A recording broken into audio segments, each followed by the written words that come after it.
BA pass, matric pass বা কেউ housewife, সে পুষ্টিবিদ হয়ে গেল।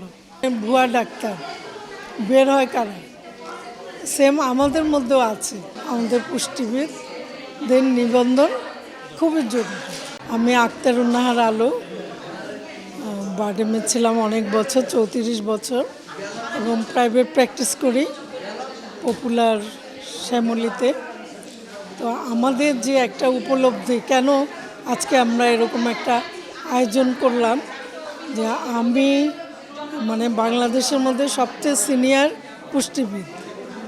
ওনারা সব জানেন যে আমার হাত দিয়ে অনেক পুষ্টিবিদ তৈরি হয়েছে, কিন্তু দুঃখের বিষয় আমরা এখনও কোনো স্বীকৃতি বা নিবন্ধন বা রেজিস্ট্রেশন, আপনারা যেটাই বলেন, সেটা আমরা এখনও পাইনি।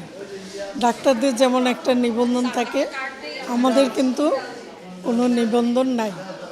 তো ফলে আমাদের কি হয়, আমাদের মেয়েরা যখন একটু বিদেশে যায়, তারা ওখানে যখন প্র্যাকটিস করতে যায়, ওরা ওটা আর পারে না। এরকম অনেক পুষ্টিবিদ আছে বাংলাদেশ থেকে গিয়েছে, কিন্তু ওখানে আর করতে পারেনি, কারণ ওরা প্রথমেই দাবি করে তোমার রেজিস্ট্রেশন নাম্বার দাও। হ্যাঁ, এটা বিদেশে যেমন দরকার, আমাদের দেশের জন্যও দরকার। দেশের জন্য কেন দরকার? দেখা যাচ্ছে অনেকেই কিন্তু এখন পুষ্টি সেক্টরে কাজ করছে কিছু না জেনে, হয় কয়েকটা বই টই পড়ে নিজের থেকেই বলছে যে আমি পুষ্টিবিদ। হয়তো বিএ পাস, ম্যাট্রিক পাস বা কেউ হাউসওয়াইফ, সে পুষ্টিবিদ হয়ে গেল, কিন্তু সে যে একটা জিনিস নিষেধ করছে, কেন নিষেধ করছে সেটা কিন্তু আর সে বলতে পারে না। এই যে ম্যাল প্র্যাকটিস, এটা বন্ধ করার জন্যই কিন্তু আমাদের পুষ্টিবিদের নিবন্ধন দরকার।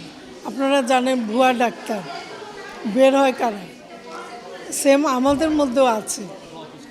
হ্যাঁ, ভুয়া পুষ্টিবিদ, এগুলি খুঁজে বের করার জন্যই এবং আমাদের সম্মানটা রাখার জন্য আমাদের পুষ্টিবিদদের নিবন্ধন খুবই জরুরি।